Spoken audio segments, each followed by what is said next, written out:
আসসালামু আলাইকুম।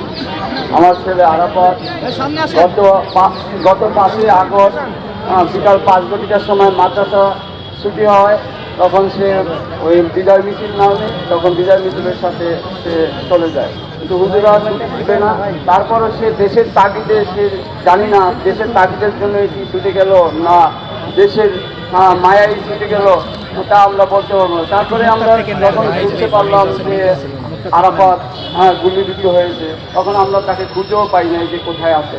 পরে আমরা খুঁজতে খুঁজতে শুনলাম যে আধুনিক মেডিকেলে নিয়ে গেছে। সে আধুনিক মেডিকেলে নেওয়ার পরে সেখানেও তাকে রাখে নাই।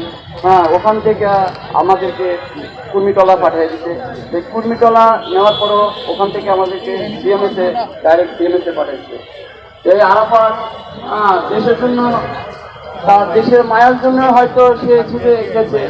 যাই হোক, গত রাত্রে সে 10টা 30 মিনিটে শেষ নিঃশ্বাস ত্যাগ করছে।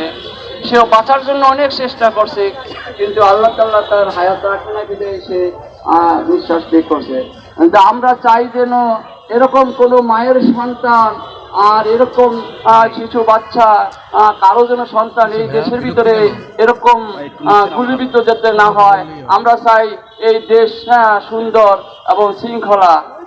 আর যারা এই দেশের জন্য এই গুলিবিদ্ধ হয়ে শহীদ হয়েছে, প্রত্যেকের যেন শহীদি মর্যাদা যেন যতদিন বাংলাদেশ থাকে সুষ্ঠু বাংলাদেশ এবং শহীদি মর্যাদার জন্য পায়।